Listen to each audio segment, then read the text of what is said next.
Fala galera, sejam bem-vindos à nossa aula de obrigações. O professor Felipe Rossi hoje vai trazer a nossa segunda aula. Então nós começamos ali sobre a parte introdutória, falando dos princípios da parte inicial, elementos, obrigação de dar coisa certa. E aí então agora a gente vai prosseguir. E nós vamos tomar justamente com a continuidade da aula, nós falamos da obrigação de restituir, onde há uma inversão da propriedade, ou seja, o credor é o proprietário e o devedor é mero possuidor, e quando da perda daquele objeto sem culpa por parte do devedor, haverá o quê? Haverá um prejuízo na qual o credor deverá arcar, ok? Então, nós falamos isso na aula passada, foi só um remember. Agora vamos falar de obrigação de dar coisa incerta.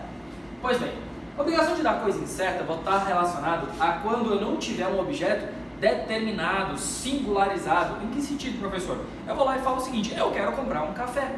Qual café? Não sei. O que eu sei é um café, a quantidade é então ali eu tenho uma obrigação de dar coisa incerta. Não sei, ela é genérica.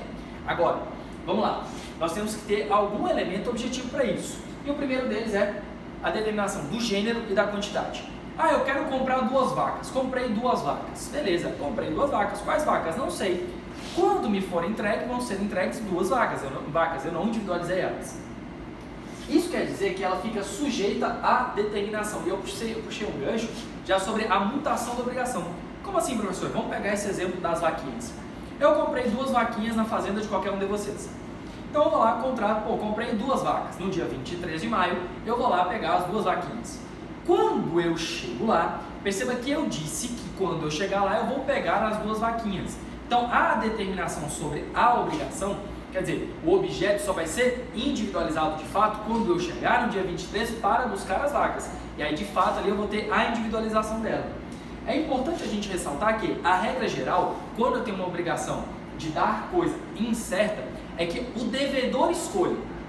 Se eventualmente se perde a coisa, se perde antes da individualização, essa regra não pode ser utilizada. Por quê? Como é que eu vou perder algo que nem ao menos foi individualizado? Como é que eu vou deteriorar algo que nem ao menos foi individualizado? Então, nesse caso, não pode falar de perda antes da individualização.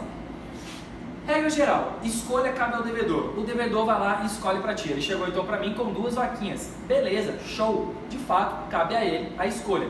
Mas, se no contrato eu falar no dia 23, eu vou lá escolher 2 vaquinhas da sua fazenda. Nesse caso, então, nós pactuamos. Pactuado entre as partes tem força de lei. Pacta sunt servanda. Eu fui lá e escolhi as minhas vaquinhas. A partir do momento que eu individualizo, seja pela mão do devedor, seja por uma disposição contratual onde o credor pode escolher, nesse caso nós temos uma mutação. Ou seja, a obrigação de dar coisa incerta passa a se tornar a obrigação de dar coisa certa. Por quê? Porque virou determinada, individualizada, singular. Tranquilo? Show! Assim como eu tinha dito antes da escolha, não pode ser alegado o quê? Perda ou deterioração, porque eu não posso perder algo que nem ao menos foi escolhido. Tranquilo? Show! Obrigação pecuniária. Princípio do nominalismo. Professor, de acho é isso. Seguinte, galera. Quer dizer que no Brasil utiliza-se a moeda corrente brasileira, qual seja o real. Então, a regra do artigo 318 do Código Civil vai falar que, bem, as moedas, os negócios jurídicos são pagos em moeda corrente, ressalvadas hipóteses que a lei permitir, admitindo ainda na questão de importação e exportação comercial o uso de moeda estrangeira. Professor, no caso da excepcionalidade, em sendo convencionado de forma lícita o pagamento sobre uma moeda estrangeira, quais são as consequências jurídicas disso? Me explico, são 2. Os casos que são aceitos e admitem isso, tem 2 consequências. Uma, sobre a questão do valor, na qual independe, a primeira ideia seria, independe da variação do valor de mercado daquilo no momento do pagamento. Quer dizer, eu comprei essa caneta por $3. Beleza, $3, mas pode ser que semana que vem o dólar que já está alto fique mais alto ainda, então R$1 vale $5. E aí perceba que é uma variação. Obviamente, aquele que pagou $3, ele vai se sentir lesado. Por quê? Porque, de fato, quando ele for fazer a conversão, ele deve pagar R$5 para pegar os $3. Então, uma das primeiras consequências é que pode haver uma perda no valor. E aí, então, a gente tem ali um prejuízo para uma das partes. De outro modo, nós temos ainda a possibilidade de pactuação sobre atualização do valor. E contratos que possuem esse tipo de cláusula visam justamente proteger para que não se tenha uma perda ou um ganho de maneira arbitrária ou então injusta, e é possível convencionar entre as partes. Lembrando, manifestação volitiva das partes, manifestação de vontade, pacta sunt servanda. E aí então agora entramos nas obrigações de fazer. Bisu, obrigação de fazer, é uma atividade, verbo, fazer algo, uma atividade que vai ser realizada por alguém.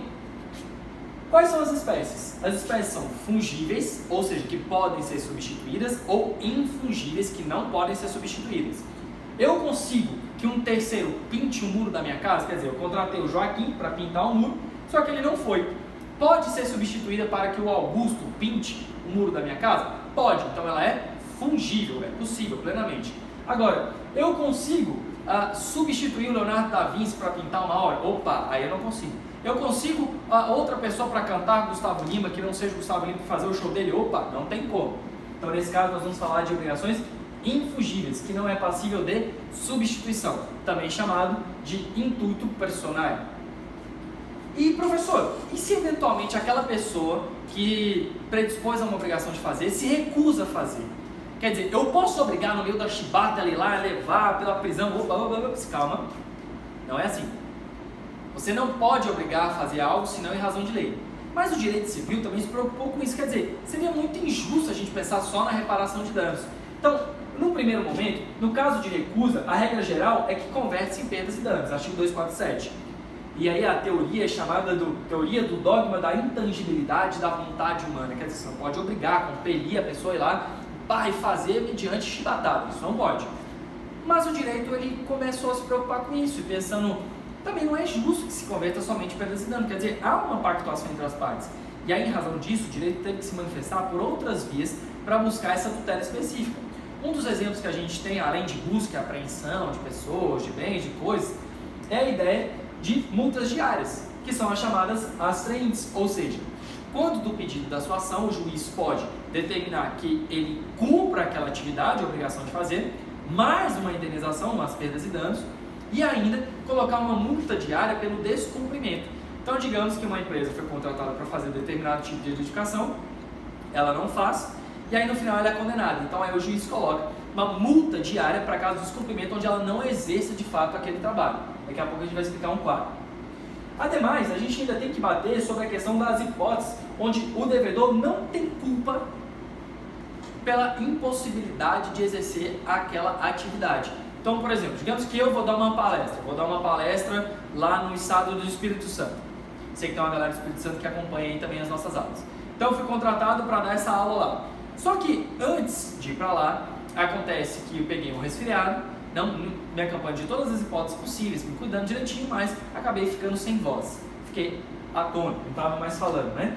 Então, eu pegava o telefone, que eu não tinha como falar. E agora, o que acontece?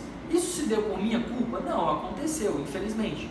Então, quais são as consequências jurídicas? Diante da impossibilidade e ausente a culpa, eu devolvo o valor pago sem prejuízo, ok? Justamente porque foi sem culpa do devedor. Então, aqui nós temos um quadro que eu montei para vocês sobre descumprimento, né? Usando as palavras do professor Pablo Stoso, montei esse quadro sobre o descumprimento. Se for impossível o cumprimento, por exemplo, eu quero uma reparação do muro e o muro caiu. Tem como eu pegar e reparar um muro que já caiu, que não existe mais? Não tem como. Então, vai ser convertido em perdas e danos. Mas se for possível o cumprimento posterior, quer dizer, ainda está em prazo para poder fazer aquilo, aí nós temos duas consequências. Perdas e danos, porque teve que ingressar com a ação, teve o descumprimento do contrato, mais a tutela específica, ou seja, no nosso caso do muro. O muro ainda não caiu, então eu entrei com a ação buscando ali que se faça aquele muro. Então, ó, eu posso pedir perdas e danos, o prejuízo inerente àquela circunstância, mais a tutela específica, que ele vai lá e faça aquilo que foi pactuado, é uma hipótese. Ou, ainda quando o próprio credor não quer mais que aquela pessoa faça aquilo ali, seja com disposição, porque de fato tornou-se ali inócua mais aquela relação, para que ele cumpra aquela devida atividade, então eu posso ter só a conversão no sentido de perdas e danos. Eu coloquei aqui em asterisco as astraentes, justamente que são a imposição das multas diárias, que é a questão de que o juiz ele pode utilizar as multas para fazer com que a tutela específica seja alcançada, ou seja, aquela obrigação de fazer seja de fato cumprida. E aí então, nós colocamos o primeiro ponto como multas diárias, multas essas que vão ser determinadas pelo juiz, e que o quantitativo máximo a que aquelas multas podem chegar, o juiz também pode arbitrar. Inclusive, se ele verificar que a multa não está sendo suficiente para que seja cumprida aquela obrigação de fazer, ele pode majorar esse limite. Como consequência, justamente, são essas. Lembrando que, nesse caso, vai ter um valor, né, um valor em dinheiro, em pecúnia, que vai ser o valor de multa, e que, ao fim, vai ensejar um título executivo judicial que pode ser realizado no meio do cumprimento da sentença e o seu pagamento. É passível ainda de execução provisória. Pessoal, que já acha isso? Execução provisória, quer dizer, antes do trânsito em julgado, antes do fim do processo, você pode pedir a exigibilidade daquele pagamento das multas diárias. Qual é a consequência? A consequência é que se no final você não tiver razão, você perder a ação, você vai ter que devolver aquele dinheiro mais algumas multas. Tranquilo? Show! Agora nós vamos falar ainda sobre a obrigação de não fazer. A obrigação de não fazer, nós temos que o primeiro ponto é ato negativo, omissão, deixar de fazer algo. O descumprimento dela vai ensejar algumas consequências jurídicas, como por exemplo, o desfazimento daquela coisa, eventual indenização, e sempre é um ato pessoal. Alguém tem que deixar de fazer algo. No caso do descumprimento, nós vamos ter aqui umas circunstâncias. Por exemplo, sem culpa. Quando acontece ser sem culpa daquela pessoa que não deve fazer, ela vai ficar exonerada. Professor, não entendi. Me dá um exemplo aí. Vamos lá. Eu não posso construir determinado muro porque atrapalha a visão do meu vizinho. Tudo bem, você vai pensar, beleza, uma obrigação de não fazer. Mas o poder público, por meio de uma ação civil, foi lá e determinou que as casas deveriam manter tal tipo de padrão, ensejando então agora a construção de um muro. Então, nesse caso, ocorreu uma circunstância da qual eu não tenho controle, que fez com que eu descumprisse aquilo, ou seja, sem culpa, não houve a intenção.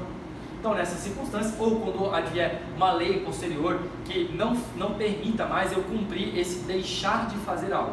Então, nesse caso, sem culpa do devedor, não há qualquer tipo de consequência jurídica negativa para ele. Agora, quando eu tenho culpa, nós vamos ter duas circunstâncias.